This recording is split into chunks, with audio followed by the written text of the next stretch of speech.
can you tell me what is the Islamic perspective on zina and what is the prescribed punishment in Islam for doing that sin? Alhamdulillah. Wassalatu wassalam. Ala Rasulillah. Wa ala ali wa sahbihi ajmain. Amma ba'd. A'udhu billahi minash shaitanir rajim. Bismillahir rahmanir rahim. Rabbi shrah li sadri. Wa yassir li amri. Wa ahlul 'uqdatam min lisani yafqahu qawli. Zina means illegal sexual intercourse. Or when a man and woman who are not married, if they have a sexual intercourse, it's called as zina. It means sexual intercourse outside the marriage bond.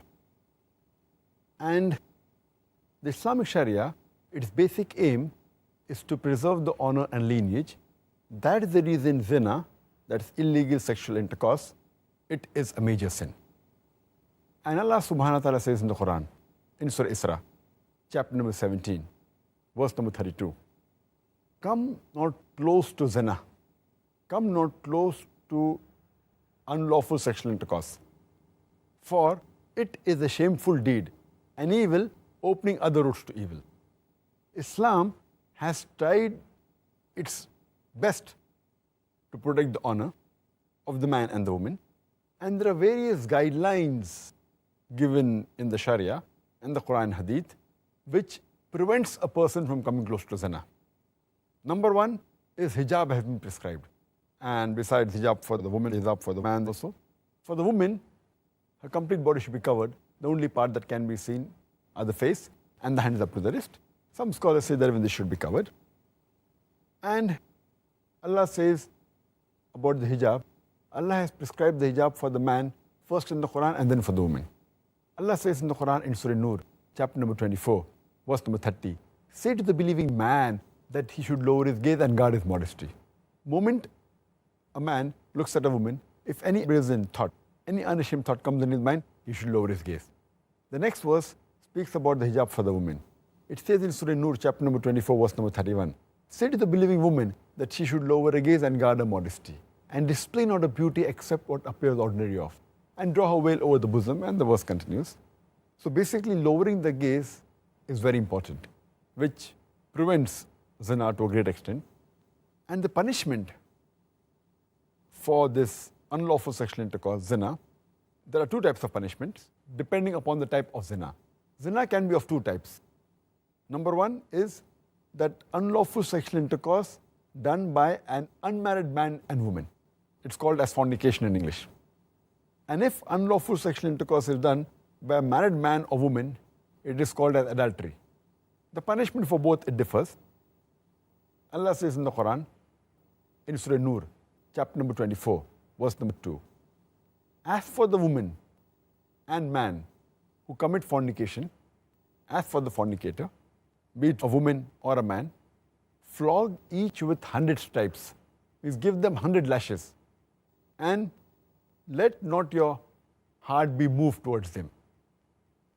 And let a group of believers witness the punishment.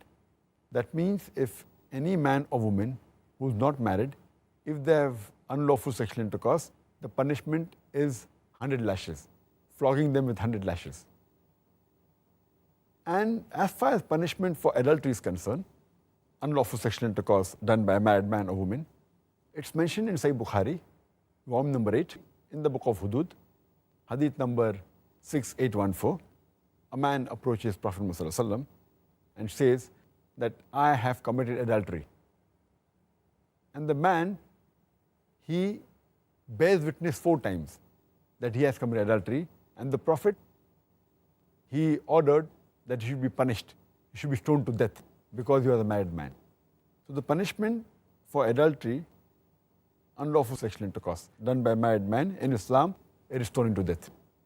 It's also mentioned in Sahih Bukhari, volume number 8, in the book of Hudud, hadith number 6815 and 6816, that there was a man who approached the Prophet Muhammad ﷺ and told him that he had committed unlawful sexual intercourse. He had committed zina. So the Prophet turned away from him. Again the man approached the Prophet and bore witness 4 times that he had committed unlawful sexual intercourse. He had committed zina. So the Prophet asked him that, are you mad? He said, no. The Prophet asked him, are you married? He said, yes. So the Prophet ordered that he should be stoned to death.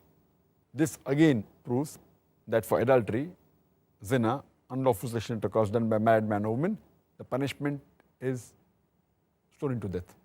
It's further mentioned in Sahih Bukhari, volume number 8, in the book of Hudud, hadith number 6819. There was a Jew and a Jewess who were caught committing adultery, and they were brought to the Prophet. The Prophet asked them that in your religion, what is the punishment for adultery? So they said that our priest had innovated that the faces should be blackened with charcoal. The Prophet said, get your scripture and show it to me. The man gets the scripture and he covers something and then he reads it. So one of the Sahaba says, please remove your hand. And the moment the hand was removed, it was mentioned down there that Rajam, stoning to death, should be given to a person who commits adultery. So even in the Jewish scripture, even in the Christian scripture, the punishment for adultery is stoning to death. And the Prophet commanded that both of them, the Jew and the Jewess, both should be stoned to death. It's mentioned in Sahih Muslim, volume number 3, in the book of Hudud, hadith number 4191, that the Prophet said that anyone who commits zina, if an unmarried man or woman commits zina, that is to fornication, the punishment is giving 100 lashes and they should be banished for 1 year. And the Prophet continues and says that anyone who does zina, who is married, anyone who does unlawful sexual intercourse, does adultery, if a person is married, man or woman, then the punishment is giving them 100 stripes, lashing them 100 times, and then stoning to death. So this is the different type of punishment for zina, and it is one of the major sin in Islam. And in Al-Kabair, Imam Al-Dhahabi, he gives number 10 to the sin zina, adultery and fornication.